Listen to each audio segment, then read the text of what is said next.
আসসালামু আলাইকুম গাইজ, কেমন আছো? আশা করি অনেক ভালো আছো গাইজ। দেখতে পাচ্ছ আমি আজকে একটা নতুন লাইন দিয়েছি আর সবকিছু ওকে। এখন আমি রাউটারটা আনবক্সিং করে আর অনুটা আনবক্সিং করে কিন্তু আমি সবকিছু কেবল লাগিয়ে দিচ্ছি।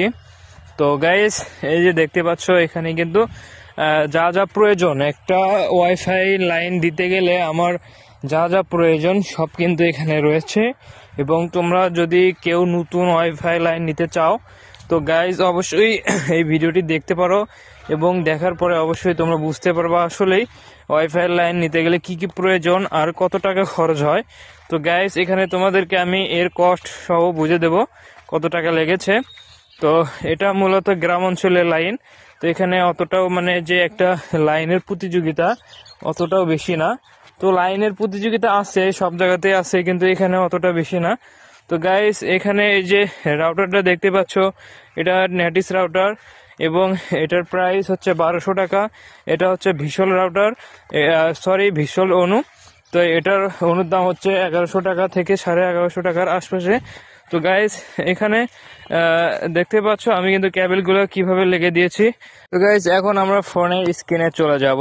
তো গাইস এবার আমরা প্রথমে ওয়াইফাই প্রথম অবস্থায় আমাদেরকে কানেক্ট করতে হবে।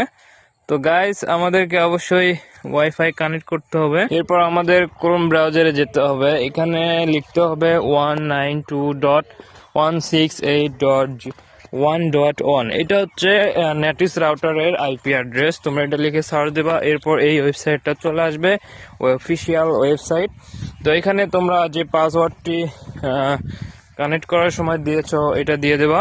তো গাইস দেখতে পাচ্ছ আমরা এখানে ঢুকেছি। তো দেখো আমাদের নেট কিন্তু নাই। তো আমরা এটা প্রথমে কনফিগার দিয়েছিলাম, তো আমরা নেট পাই নাই। তো গাইস এবার আমরা এটা আবারও পুনরায় রিসেট করব, করার পরে আবারও কনফিগার দেব। তো গাইস তোমরা অবশ্যই দেখতে থাকো আমরা কিভাবে রিসেট দিই, দেন আবার কিভাবে আমরা কনফিগার দিই। তো গাইস এভাবে তোমার থ্রি লাইনে আসার পরে গাইস এই যে রিস্টোর, এখানে আসার পরে গাইস দেখতে পাচ্ছ রিস্টোরের পর কনফার্ম। তো দেওয়ার পরে তোমাদের কাছে 60 সেকেন্ড মানে 1 মিনিট তোমাদেরকে একটু ওয়েট করতে হবে। দেন তারপরে গাইস তোমরা রাউটারটাকে আবারও নতুন করে কানেক্ট করে কিভাবে কনফিগার দেবে তো ফুল ভিডিওটি দেখলেই বুঝতে পারবা। তো গাইস আমাদের রাউটারটি ইতিমধ্যে রিসেটিং চলতেছে, তো কিছুক্ষণ সময় নেবে, বলতে 1 মিনিট। তো আমরা রিসেট হওয়ার পরে পুনরায় আমাদের রাউটারটিকে কানেক্ট করে নিব। তো আর 25 সেকেন্ড রয়েছে। তো গাইস আর 22 সেকেন্ড। এরপর উপরে আমরা ওয়াইফাই অপশনে গিয়ে দেখতে পাচ্ছি আমাদের নামটি কিন্তু চলে গিয়েছে। আর এই ওয়াইফাই নামটি কিন্তু আমরা শাহাদত নামে কনফিগার দিয়েছিলাম। তো নামটি কিন্তু চলে গিয়েছে আর নেটিস নামে কিন্তু শো করতেছে। দেন আবারও আমরা কিন্তু কানেক্ট করার পর এই ওয়েবসাইটে আইসা এই যে দেখতে পাচ্ছ পপ 3টা PO ASE, এটা সিলেক্ট করার পর তোমরা এখানে ISP বসিয়ে দিবা। দেওয়ার পর নিচে পাসওয়ার্ড দিবা, হচ্ছে ISPর যে ইউজার আইডি আর হচ্ছে পাসওয়ার্ড, সেই দুটা তোমরা দুই জায়গায় বসিয়ে দিবা।